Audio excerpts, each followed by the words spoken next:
What would you tell us now is keeping you gay? Pop culture, porn culture, sandwich culture, or otherwise? Yeah, it's probably porn.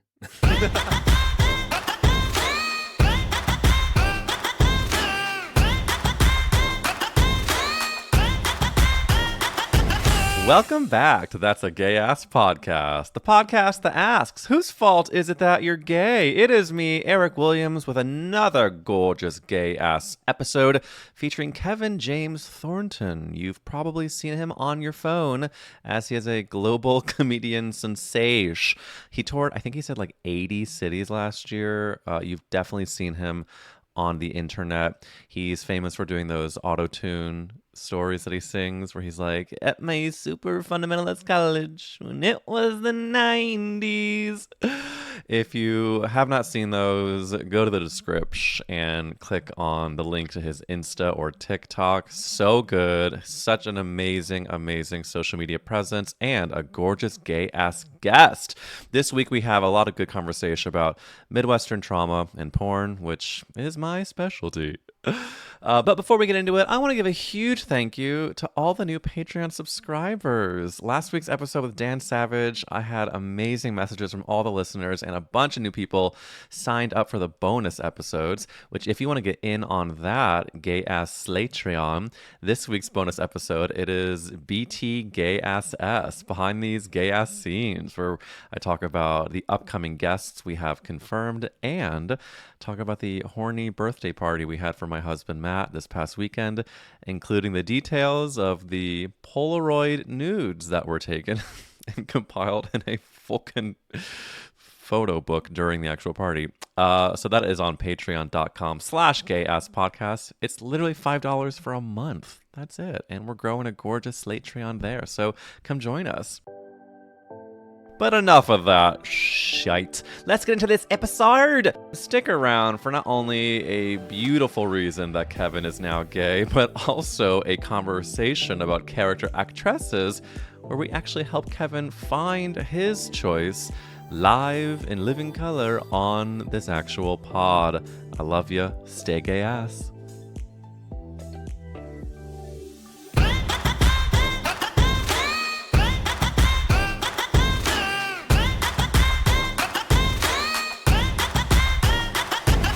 I feel like I'm feeling loopy on this Monday morning. But my first question was gonna be like, is there a God? Let's start. No, easier. next question. Okay. Great. Next question. Is there hell? I'm kidding. Let's not get into Yes. Okay, so we've confirmed no God, yes hell. Right. If you were when you're in heaven, you're served a meal by a chef that can read your deepest thoughts and wishes. What is the star of the meal that you're being served? Like the entree? Is that what you mean? Yeah. I mean, I'm the star of the meal. Sorry. You know what? I hate to be basic, but I have such a thing for pizza. We accept the pizza in heaven. In fact, that's the name of your next tour, 2025, Pizza in Heaven. No, I think that's gorgeous, and I'm glad you're going through my lightning round of questioning for the start of this gay ass podcast. Let's actually ask some real questions. Kevin, I was planning this new season, and I was putting a list of guests together that I was like dreaming of talking to, and this is very special for me because I love your comedy. I love what you stand for, and I think that you are perfectly aligned with this podcast, and I just want to express that gratitude. Oh, well, you're welcome. I'm happy to do it. Happy to be here. Before I ask you the famous podcast question, can you tell the listeners, like, with a little bit of a BTS of, I know that you have been touring the globe, your comedy is just absolutely killing it, but you had this journey of, I know you said you moved to LA, like 15, a little over 15 years ago. Yeah, and I love that video where you talk about how you moved in with a boyfriend at the time, and that lasted like a year. So can you tell, like, how did you get from moving to LA? At some point you said you lived in your car at a certain station in your life. How did you go from point A to point now? Oh, there's like 27 points between Yeah. there and here. But yeah, you know, I I moved to Los Angeles and I had never even done stand-up comedy. It was just like, that's what I'm going to do next. I don't know. Mm. That just seems like, it seems challenging. It seems like I don't know. It seems like something interesting. So yeah, I had just started dating this guy. We moved out there together. I didn't know him well enough at all. And it was this weird thing where like, I was actually doing pretty well in the club scene. I was getting my foot in the door pretty Hmm. quickly, but like my home life was just in shambles.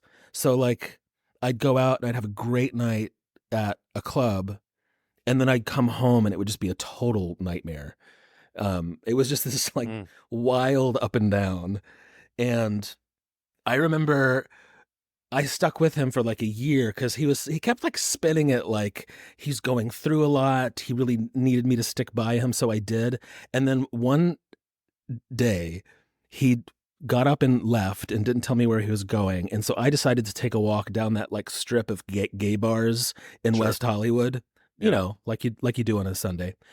And he was like standing on the corner, like holding hands with this guy and like kissing him. And I had no idea. I remember I like marched up to both of them and I screamed his name down the sidewalk of West Hollywood. And literally like 200 people were like, oh, Mm. I was so furious because it had been such an awful year. And I'm like, we could have ended this months ago. Yeah. And now you're watching Um, him canoodle in front of high tops. yes, I know. It was, and so I moved out like a week later and I got an agent and I hit the road. I was like, book the fuck out of me. And, you know, I started just touring out of rage, I think. And Yeah, Rage Tour. It's like the revenge body after a breakup, except by it is, instead of it yes. was revenge career. It was, yeah. So I did kind of start that way. I was like, so I just like hit the road nonstop for like 5 years and then just completely burned myself out. Yeah. See, I've always my 20s and 30s were so full of extremes. I think there was something inside of me that was just like, you know, making me run from my internal trauma.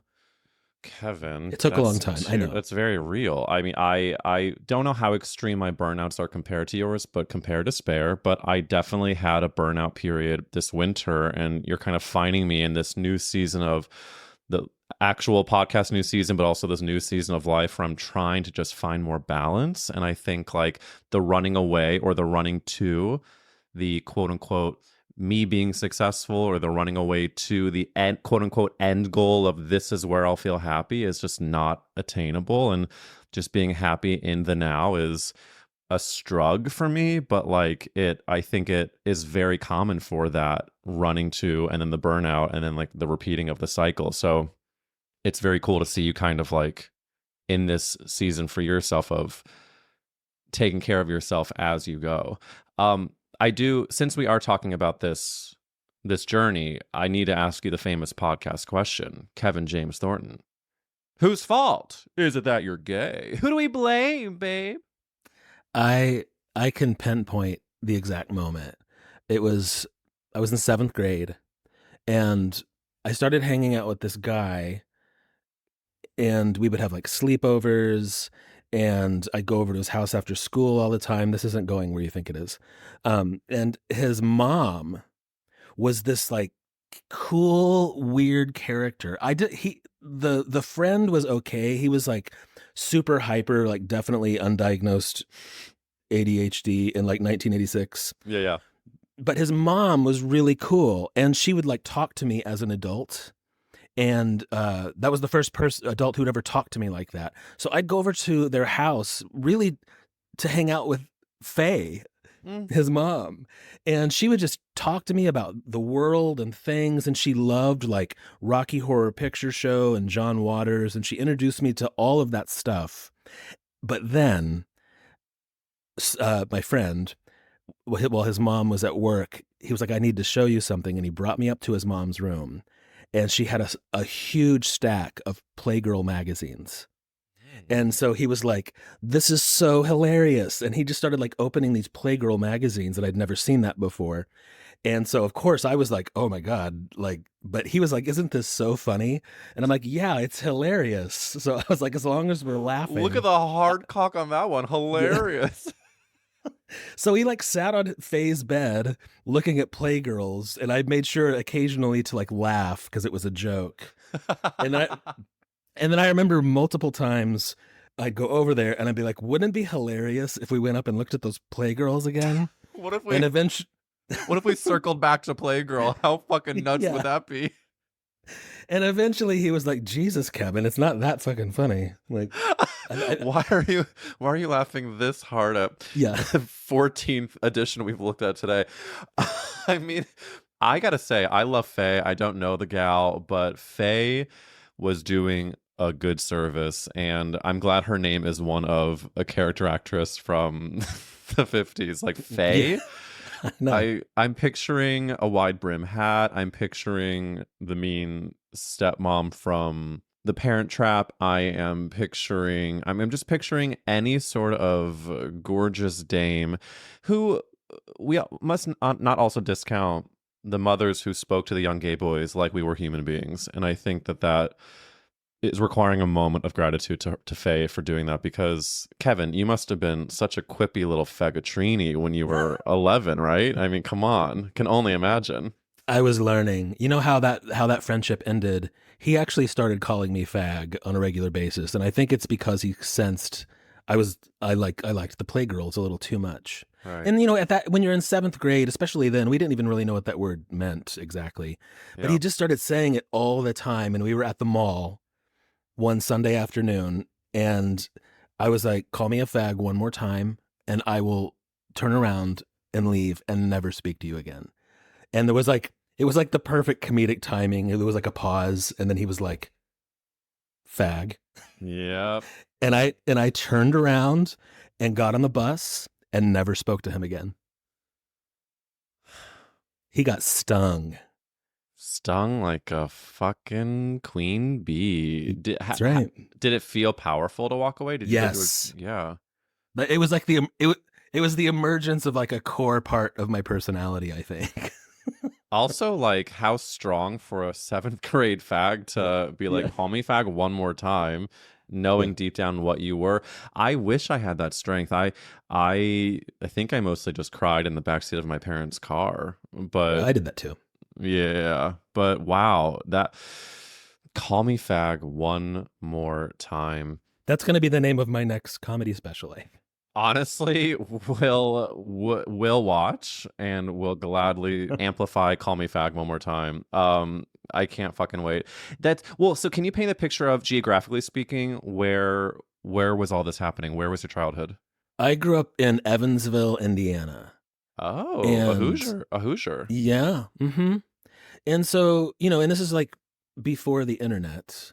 So the world seemed super small, like you couldn't get online and find other people that like yourself. It was just the voices around me, and everyone in that town was either super churchy or super like, I don't know what the word would be, like drinking and smoking, kind of Indiana people. You were one of the two. Sinners. So, right. Sinners and non-sinners, heathens, if you will. Mm-hmm. And so I hung out with the church people, and, there was nothing else to do, especially if you were a teenager. And the churches were like every night of the week in some church gymnasium, there was pizza. So maybe that's where my love of pizza began. There was pizza. There was a church party like every single night. So, you had one of two ways to go. So I went to church. Well, there's one of my favorite videos of yours you did recently where you talked about you were 14 and your church put on a haunted house, and they had like a bunch of mannequins, I guess, to like portray different sins of, and you took a mannequin home and tell the dolls, what did you do to this mannequin? And so first of all, this was before that Ryan Murphy show about the serial killer. Okay. Like apparently there's something in that's I haven't seen it. This story has nothing to do with that. My story is wholesome. Yeah, I took this. It was a styrofoam. It was made out of styrofoam. and I set it up in the corner of my room, and I put clothes on it. And then like I started out like I think I should probably like see what I look like when I'm kissing someone. So I brought the mannequin over to my mirror and like gently kissed the mannequin and then kind of looked in the mirror to see like, do I look like super fucking hot right now? you know, it was a girl mannequin. So then Oh, I like don't know why I was picturing I like know a full-on male everyone fuck toy. yeah Sorry, yeah. no it was a girl. And then like I did a kiss with like a styrofoam tit grab, Yeah. kind of just to see how I looked doing it. Well, I do certainly remember wanting to grab the tit of a mannequin at a mall just to see what, and I'm sure I did. I think, remember how the mannequins had quite realistic nipples? Yes. They don't anymore, do they? I don't think so. I think they removed areola, but kind of a shame because while, not to go too cliche, but while as a gay man, I am very far on the scale of gay where I'm not going to sleep with a woman. You must. Me too. I'm all the way to the Kinsey 6. I'm a Kinsey 6 as well, but Yeah. you do have to, marvel at the beauty of a breast. I mean, so when you're a young child and you're going through Macy's and you happen to see the blouse dip under the areola, what are you going to do? Not squeeze it? This is so hot right now. um, You're a Kinsey 6 who loves talking about grabbing female styrofoam areola. yeah. I think it's because in that era, you were supposed to be straight. And I was maybe just getting the first inkling that something was up, you know? So even that, like looking in the mirror, like how do I look if I was like grabbing a girl's breasts? It was like this weird performative thing for myself. It's fucked up, I guess. But I was like, this is what straight me looks like, getting some boob. Getting some boob, dude. But also, how else are you going to find out? It's like I do carry some guilt that I found myself with a girlfriend in high school, and I knew deep down it was because I wanted to see if I could do it. It just like there's an experimentation that is cringy when you look back on it, but in a way, young queer people, I feel like there's like only so much you can do at that time specifically. I'm sure today it's a bit different with like, oh wow, I can watch gay porn so easily and this is all I want to watch. So like kind of confirmed, but still. Man, like, let me tell you, going through puberty with no porn, I was kind of a 11-year-old pervert, I think. I was so obsessed with because it was before the internet, so you couldn't just like look at your phone and there it was. So there was always like a gross stack of like dirty magazines under a log, like in the baseball park or something. Yeah. Or like in the woods by our house, like someone would hide a Hustler magazine or something. It was like this constant search for like wild porn. Yes. I remember, one, obviously the Playgirl magazines that Faye had, but I couldn't like freely look at those. I was under my friend's scrutiny, so I couldn't just like really look, in the way I wanted to. But I remember one of the Hustlers had a picture of a man and a woman, and they were sort of in silhouette, but you could kind of see his erect penis in the silhouette. And I was just like obsessed with this photo. I had never seen that before. I think I tore that picture out and kept it for a minute. I wish I still had it. I hope framed that shit. You should. I mean, by the way, nowadays at a thrift market, at a what's it called, a flea market, that would fucking go sell for hotcakes. Yeah. But we all did what we had to do. I was at my father owns a pharmacy, and I would read the Cosmopolitan magazines and read like the tales about how women would put an ice cube on their boyfriend's balls, and then there would be, I would just like, what does that do? Oh, I don't know. That was just like, they would do the weirdest fucking things in Cosmo to get a girl to like. Oh, that was like an erotic thing. Yeah. It sounds terrible. They'd be like, okay, now you're going to get a bowl of honey. You're like, I'm listening. It was always like the most random fucking shit. But I'm just pouring through it, putting the Cosmo inside of a Sports Illustrated. No, I'm just gonna hang out in the magazine aisle, Dad. Don't worry about me for hours. But we did what we had to do. Did you have your first boy kiss in Indiana, or did you get out of state before that happened? Oh, it was like sadly years later. I was probably, how old was I? Let me think. So the first, I want to circle back around to finding dirty pictures in the wild. I have one more Please. story to tell, but I think it was my first year of college, and it was a guy. So the first year I showed up at college, I was sort of fleeing Christianity and fleeing my hometown, but I still ended up going to this like campus church for a hot minute, like my first semester. And I met a guy there who he was getting flirty. And one night he came over and we were sitting on the couch and he kind of like tackled me and started like feeling my genitalia. And I don't know why I said it like that. I'm glad you did. But go on. And then I did kiss him, but I think that was too much for him, and he kind of turned his head away. And then I jacked him off, and then he immediately got up off the couch and ran out of my house. So that my first kiss was sort of shrouded in shame. A lot of religious shame. Yeah. But then shortly after that, I met the guy that I dated through most of college. And that was like my first like real kiss. I was probably like 23 years old.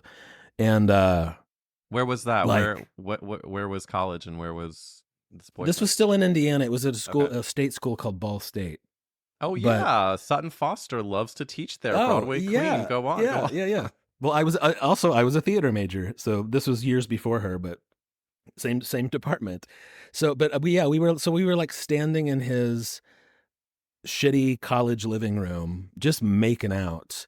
And I remember at 23 years old, like my mind was exploding because I was like, oh my God. Like, because I'd kissed girls in high school and stuff, but it was the first time it was like, it wasn't a shameful after Bible study handjob kiss. It was, one of those,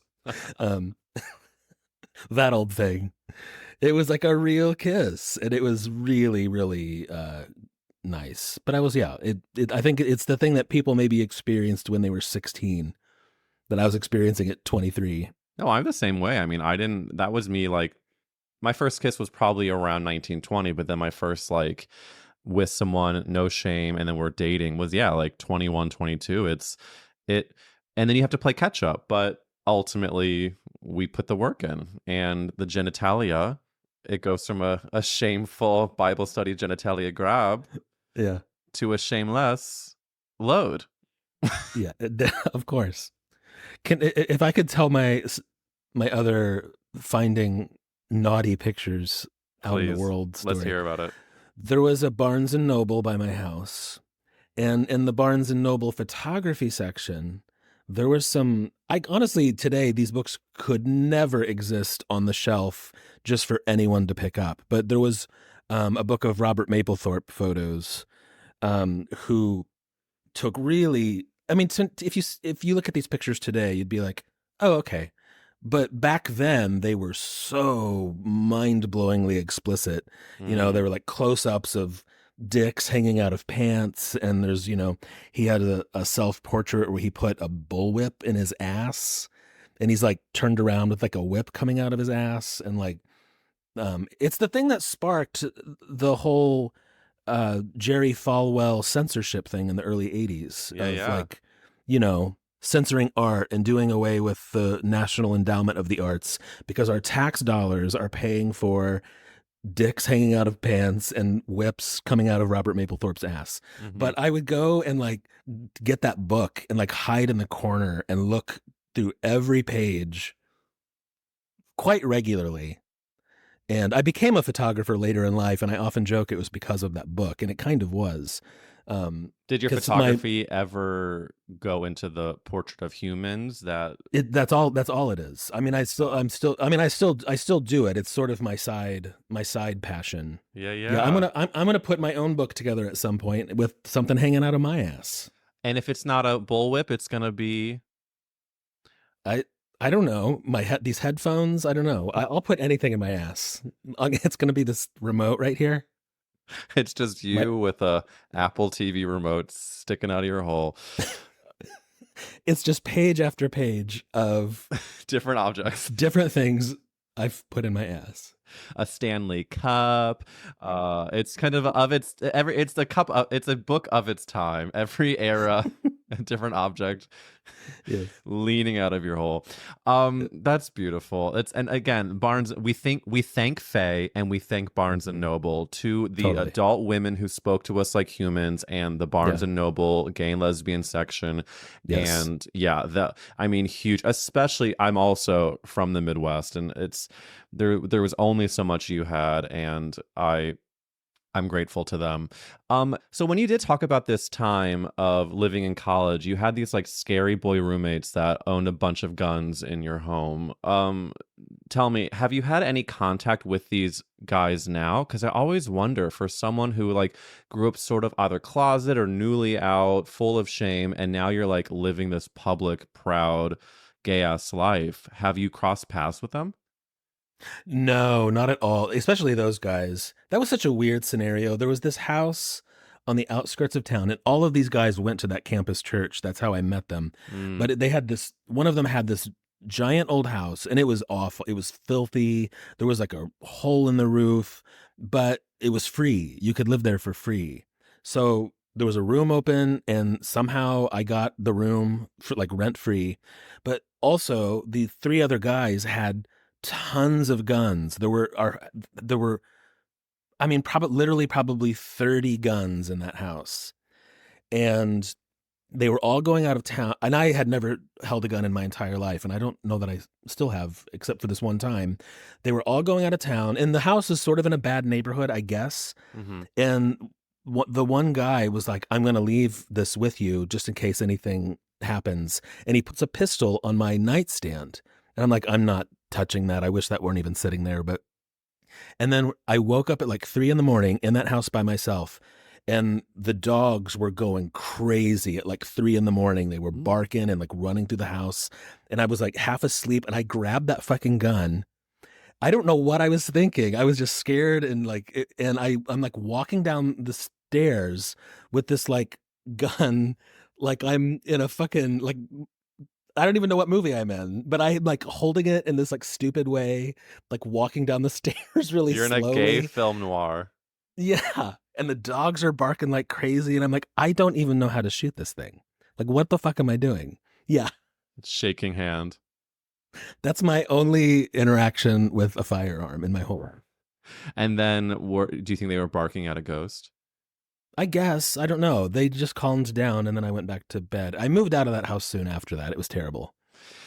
Jeez, these stories, you really have been through it. I certainly know what it was like to be around a toxic masculine man, but never have I ever been handed a pistol to protect the home with. Yeah, right.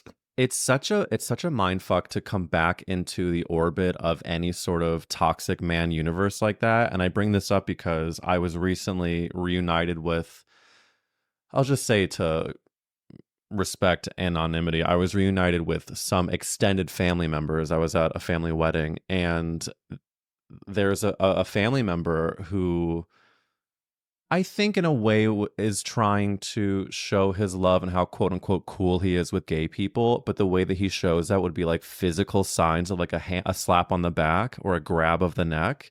And because I think he's overcompensating, it felt menacing. Do you know? It felt like the only way he could communicate, yeah, I don't want to kill you because you're a fag, is by like making physical gestures that do feel like he does want to kill me. So it's like, it's to be in a world where there's like, I don't know about when you're touring or when you're, you know, in your day to day, but I find myself now mostly around people who are like very used to gay people or are gay people, or it's very much like a very neutral zone. And then to be immediately put back into that is like a reminder of the environment you grew up in.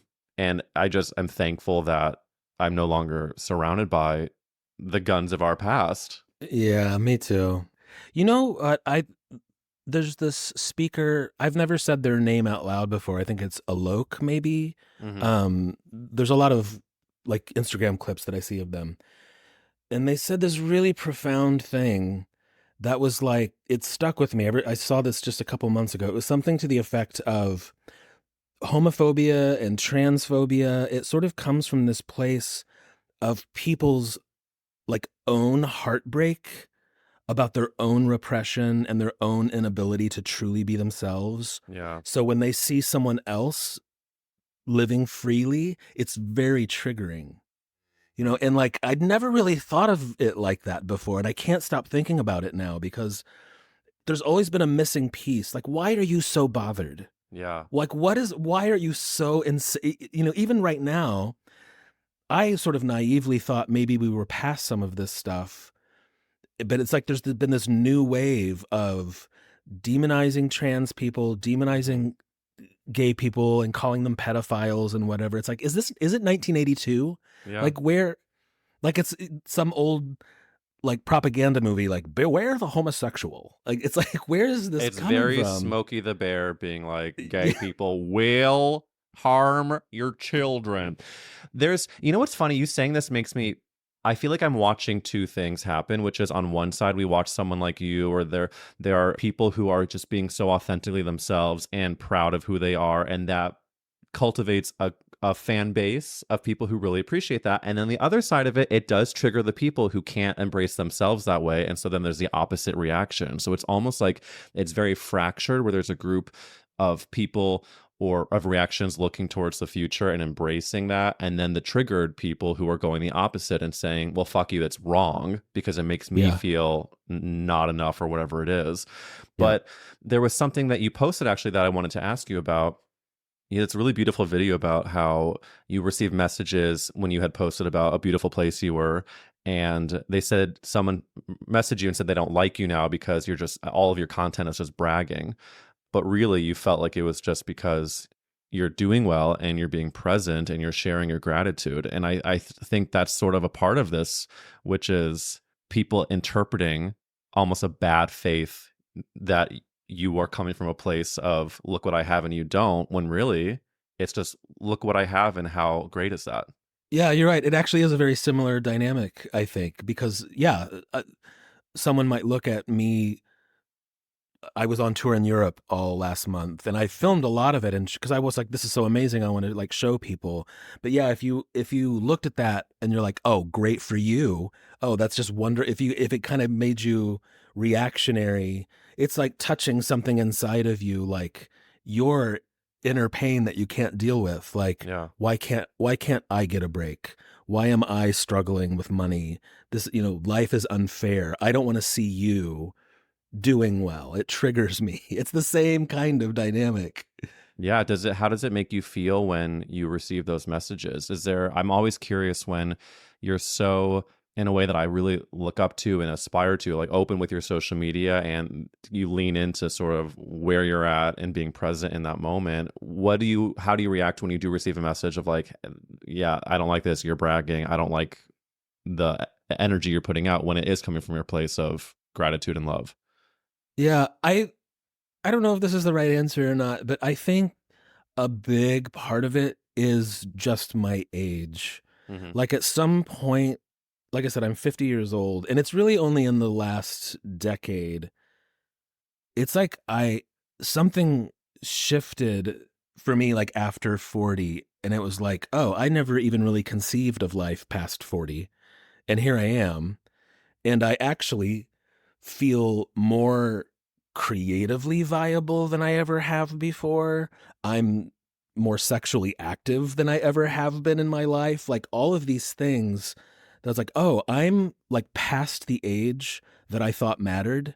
And I'm like really living now, and it's like, I think there's something that only comes with that experience of years.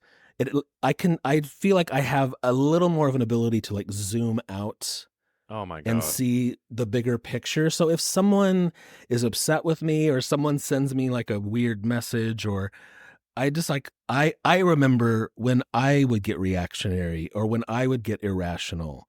and how silly that was, and I don't know. There's just like a wisdom that comes with a little bit of age, I think. Well, what you said is something that I literally try to do for myself, which I think is a sign of my age, my perspective, my neuroses, which is I get so zoomed in to the reaction, to where I'm at, to the day.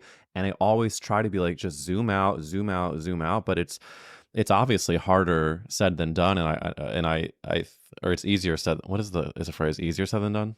It's easier said Yeah. than done. And I look forward to being able to zoom out more because the whole thing about anxiety is worrying about the future. Depression is, fixating on the past. And I think a lot of my anxiety is the zooming in. And Mm-hmm. I look forward to fucking be able to zoom out without it being such an effort. Yeah. It just started to naturally happen. Like I said, I definitely want to reiterate that I have lived in my car. I've been the brokest of broke. I was an out of control 20 something, out of control 30. I think a lot of people look at me like this wise creature, which maybe I have gained some of that, Mm-hmm. but I just need to preface it with I was a mess. And for like the first half of my life, I still Listen. probably am, but like my perspective has shifted. I know. And again, we love where you've come from and where you're going. And where we're going, Kevin, is asking the next famous podcast question, which is if the world was ending, you could only save one character actress, who would you save? So here's what happened when I saw that question. I was like, oh shit, I have to Google character actresses because no one was coming to mind. And so now I'm Googling character actresses and I'm looking at like a lot of them I didn't know, but occasionally would see someone like Helena Bonham Carter was like, oh, I guess she is a character actress. I like her. But I really didn't have any like strong feelings about any of them. And I was like, well, just pick one. It'll be fine. Just pick someone and fake it. But then I was like, then he's going to ask me questions to talk about that person. And then I'm going to devolve into complete bullshit. Kevin, I made you spiral. Oh no. You made me spiral. And so I was like, you know what? I'm going to be honest. No, I can't yes and this one. I don't know. Well, I'm going to yes and your spiral because it is so beautifully authentic and it makes me even more curious about your pop cultural birthplace, about your journey. Mm-hmm. So let me ask some leading questions then so we can together find your North Star. Okay. When you were a young kid, so Faye introduced you to John Waters. What is like a pop culture thing? If you were to watch a movie that you've watched for decades or you could watch a million times, what is that movie or type of movie? I absolutely love B movies. I love camp. I actually went back and watched Rocky Horror Picture Show for the first time in years, maybe just 3 or 4 months ago. And I really enjoyed it.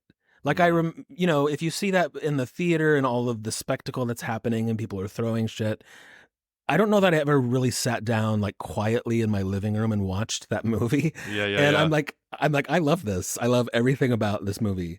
Well, it's funny that you connected to Helena Bonham Carter a little bit, and then we talk about Rocky Horror. So there's sort of like a macabre. There's sort of like that energy. I could even say like, if you aren't an Angelica Houston stan, you should be. Were you like an Addams Family girl?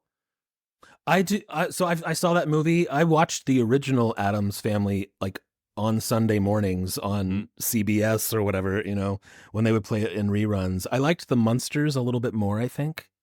If you remember the Munsters. Yeah, I totally like all that stuff. I love John Waters.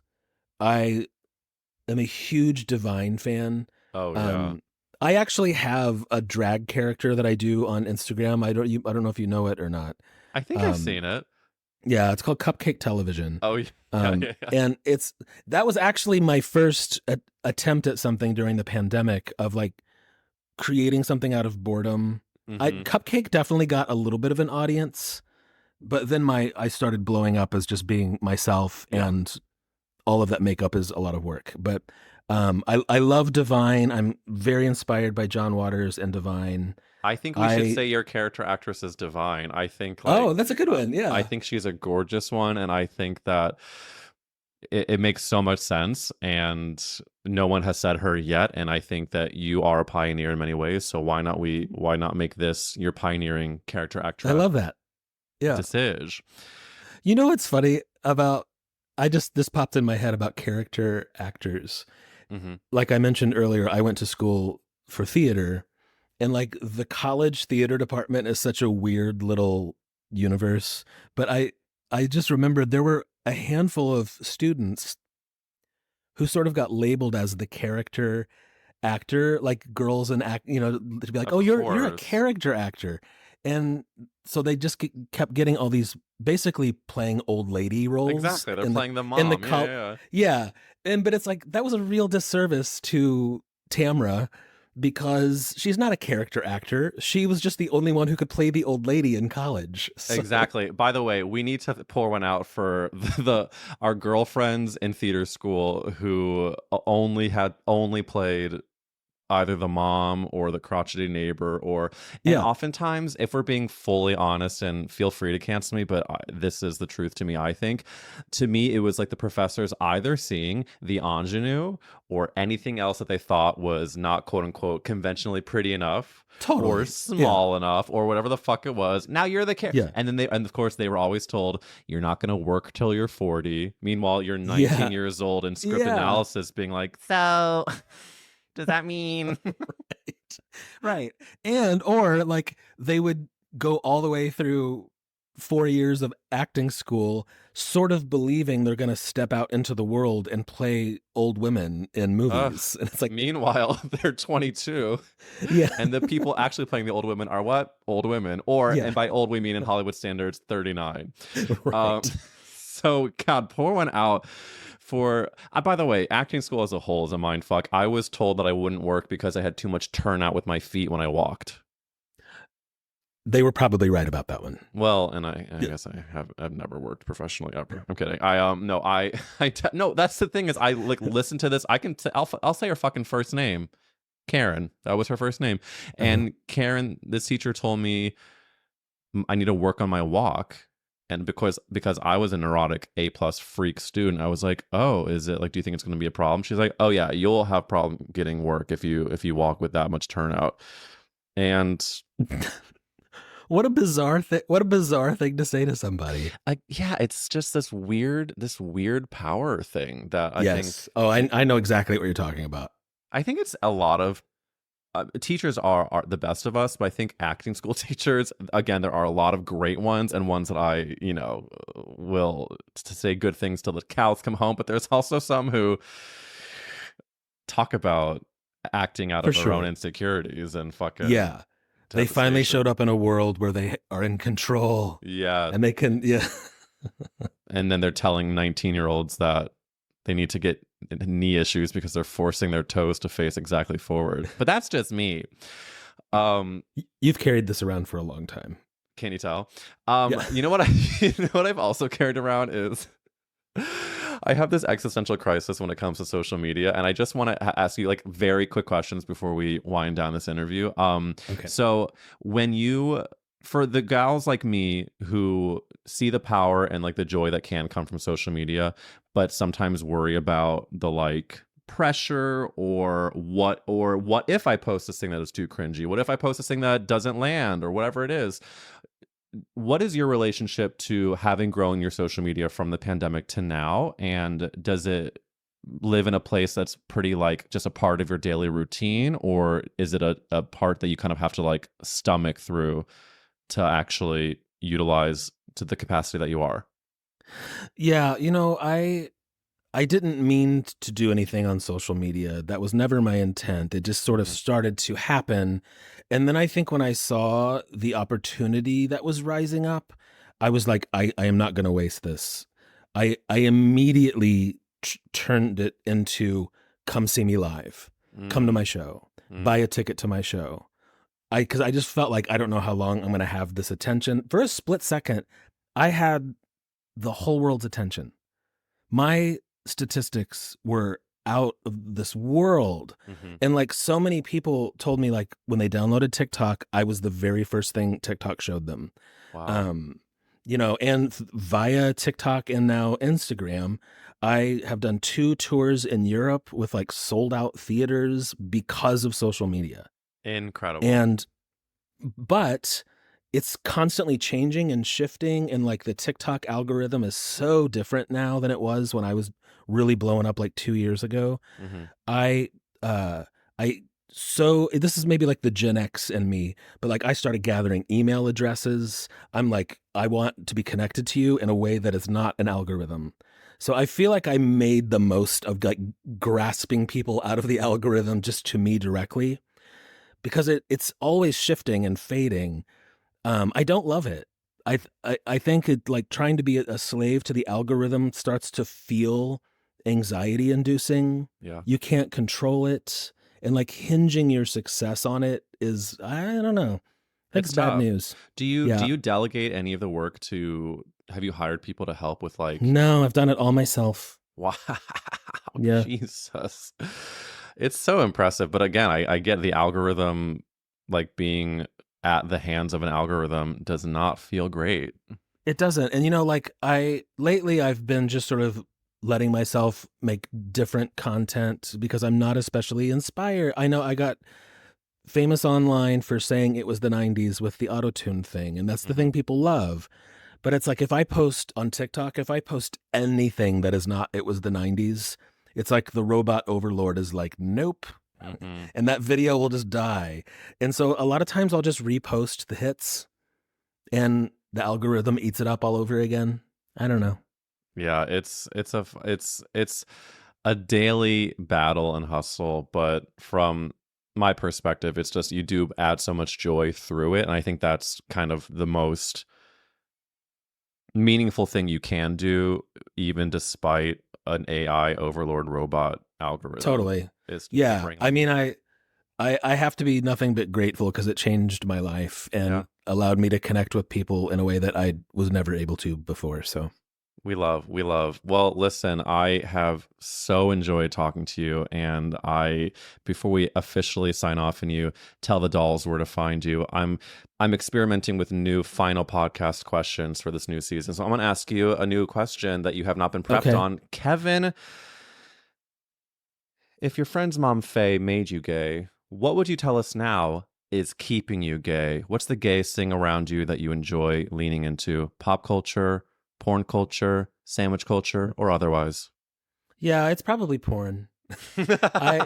I'm making up for what I didn't get when I was pre-internet. I love porn. I love sex workers.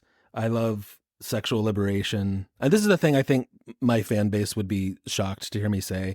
My photography work is it's not erotic. That's not my intent. But I love sort of like trying to capture the human experience, especially the sexual experience. I just spent so much time in my early life like being embarrassed and ashamed. Yeah. I love being free. Yes, amen to that. And I sometimes feel self-conscious, or some people will project their consciousness onto me of like, wow, you're really being sex forward, or wow, are you sure? And sometimes it's like, I just don't want to feel the shame. And I think normalizing the connection of it all is hot and important, and it is absolutely necessary. Kevin, what an amazing answer. And now tell us, where can we find you and what should we look out for? I am on tour all year. I did almost 80 cities last year, and I'm doing it all over again this year. All of the dates, we're still working on my calendar, but there's already a ton of stuff on my website. It's kevinjamesthornton.com. I also have a podcast. I just started writing a book. And so like all of my stuff is always updated on my website, kevinjamesthornton.com. kevinjamesthornton.com. I will also link all the socials in the description. And Kevin, I'll see you around the globe and on the internode. Yeah. I hope you enjoyed this week's episode of That's a Gay Ass Podcast. And if you enjoyed this week's with Kevin James Thornton and last week's with Dan Savage, you better be subscribed. There are more incredible guests coming up. And if you would like to have more bonus gay assery, go to the Patreon. $5 a month. You can hear this week's bonus episode about who we have coming up and the horny birthday party extravaganza I had for Matt. This has been such a delicious conversation, and I hope you are ready for next week's because, oh boy, the gays are gonna scream, and the girls are gonna cream, and the twirls are gonna bleam. So I was bleaming. Blue Cantrell, anyone? Okay, enough. I love you. Bye.